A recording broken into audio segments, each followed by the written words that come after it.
All right, good morning and greetings from South Georgia, USA. Greetings to the entire world. We are out here feeding the deer, and it is a chilly morning in South Georgia. Chilly for us. I'm wearing my jacket and having to have the heater on in the truck and everything. And we've got I got a phone call here. Let me see who it is. Who is this here on the phone? This way? Hey, yeah, this is your son. Oh, hey, how you doing? So what's Your going? second son. Yeah. So what's going on down there in the city of Savannah where you live? Well, just having some coffee. It is my girlfriend's birthday. We're gonna go to work. She's gonna go to work. I'm gonna do some work. Well, let me ask you this: what is the situation with the hurricane that came through there a week ago? Is everything back to normal over there now? It feels that way to me, but we might be in a special area. We might be in a privileged place where we've had our power and amenities restored before other people. But I just read that they're going to let the SNAP program buy hot food here in Chatham County and many counties across Georgia for the next month to help alleviate some of the pressure of people not having power. So if you've got SNAP, the food stamp benefits, you can buy some prepared foods with them for the next month. Wow. So there's a lot of people that still don't have power? It seems like, or access to the kind of amenities that they are used to. But there's, Chatham County was just thrown in that. I bet, I didn't go all the way down the list, I bet Toombs County is on it as well, and there's 84 counties in total. Wow. Well, we got our new grill, what is that thing called? 1975T Workhorse Grill, and we made our first cook on it yesterday. And I was very impressed with it, but I have got a lot of training to do on keeping the fire hot, and had some issues with how hot chicken is supposed to be before it is safe to eat. Do you have, what do you heard about that? I think it's 165 internal temp. Mm-hmm. What do you think? Well, that was the discussion on on Google, was whether it was 155 or 165, and apparently if it's at a lower temperature, as long as it stays there for a little while, you don't have to get it. In other words, if 155 might be fine if it reaches that temperature for 5 minutes.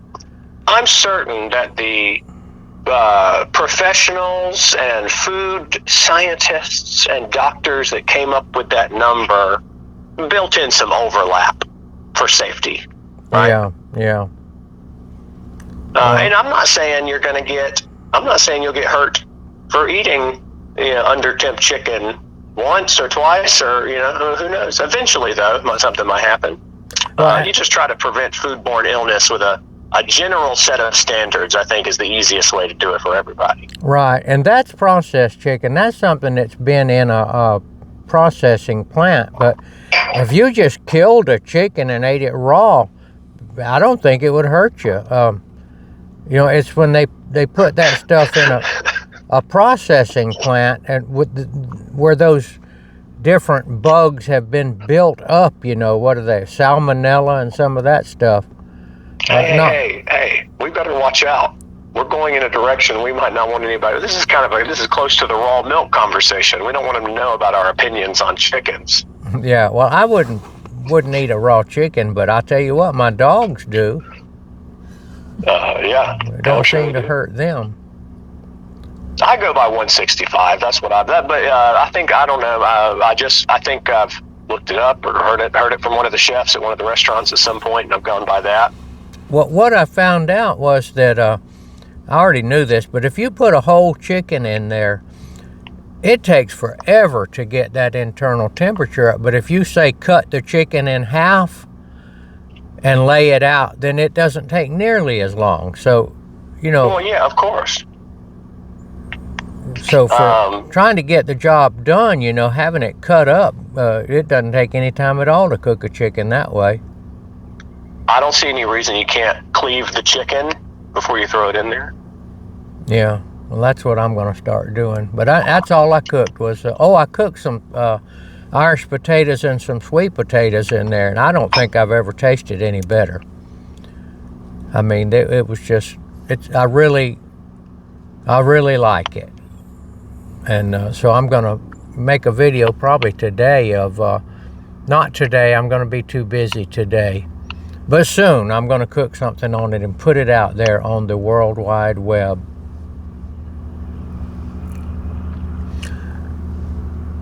All right, well, that sounds like a plan. I'm going to keep plugging away at my store.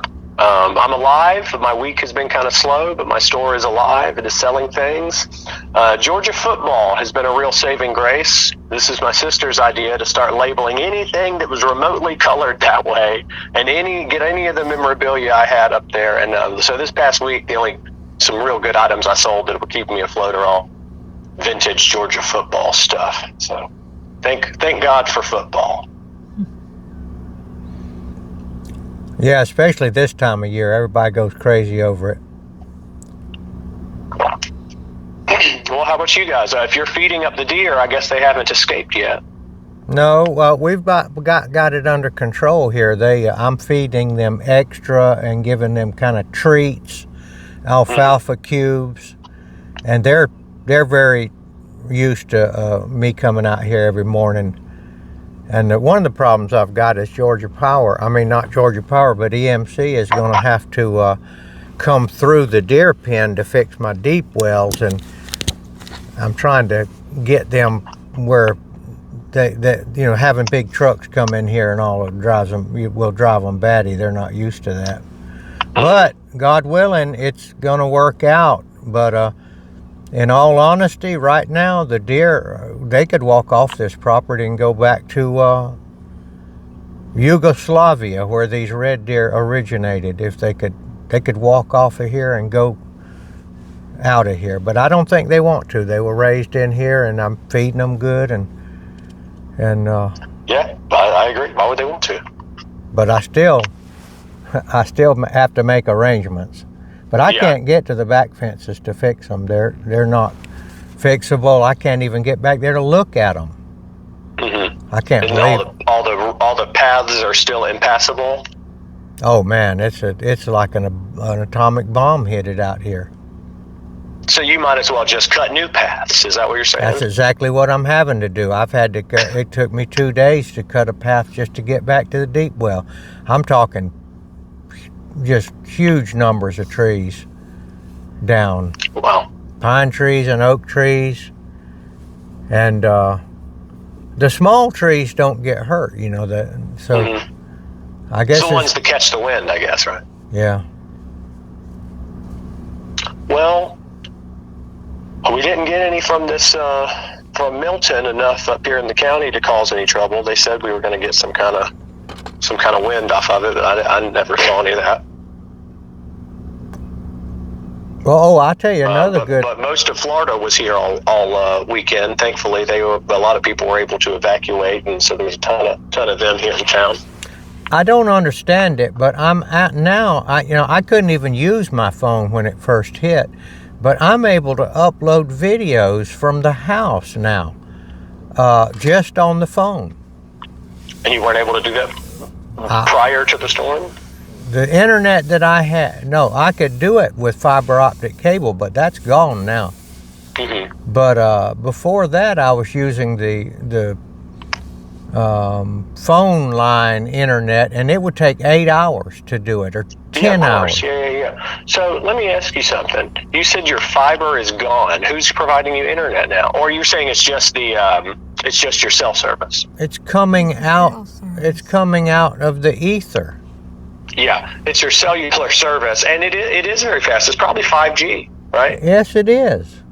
So you don't need why do you need to pay them $100 and something a month for it if you've got it just coming through the air? Well, it depends on how many devices and what you need to do, because your phone can't give internet to every device in your house. But if you don't need a desktop computer, a smart TV, I mean, I have all kinds of devices. My desktop computer, my laptop computer, I have game consoles, and they all want internet. They all need internet to run. So your Wi-Fi is needed if you have a lot of devices. Mm-hmm. But if you only want to use internet on your phone anyway, you don't really need internet. Alicia didn't have internet. How long did y'all go without Wi-Fi and stuff?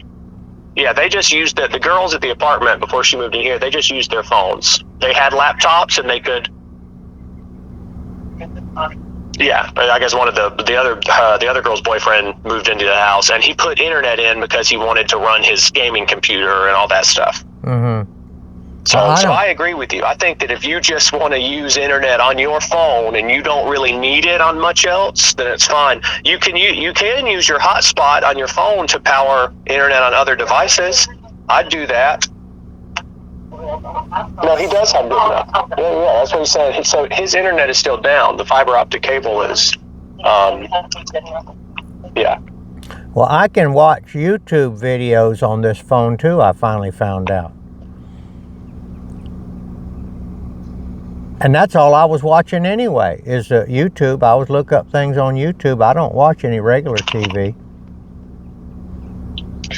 Yeah, so if you're not, you can use your hotspot on your smart TV or your tablet or even your desktop computer, and I think it will work as long as you only want limited internet on another device for a short amount of time.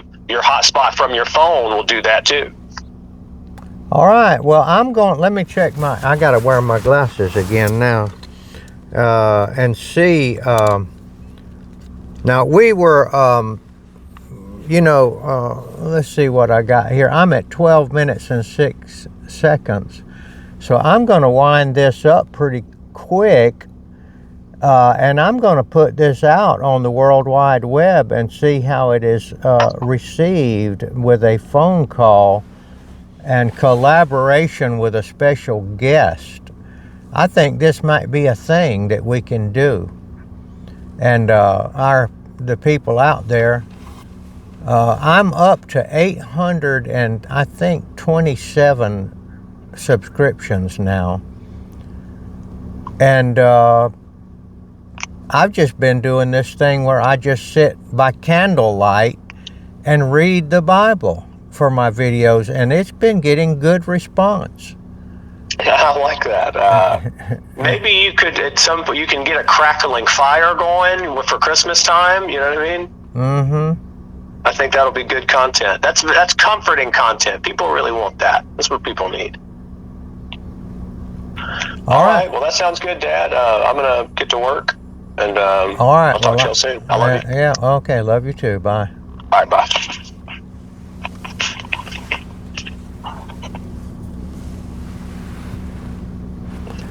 All right, that was the phone conversation with the number 2 son down in Savannah, Georgia. And we just wanted to see how that worked on here, if you could hear it good and all that. We got the phone that I'm filming this with and the phone that I was talking to him with. And so we may do that again. We talk about Jesus a lot on the telephone. We didn't today, but that might give me a new avenue of direction to go, because sometimes we get into some really good theological discussions, and we both love Jesus, and he's very knowledgeable also in that subject. All right, so we're going to say the Lord's Prayer and end this video. The deer, let's see, the rest of the red deer never came up, but I've got another trough down there. They'll come up after a while and eat that corn. So would y'all please say the Lord's Prayer with us, and we'll end this. Our Father, who art in heaven, hallowed be thy name. Thy kingdom come, thy will be done, on earth as it is in heaven.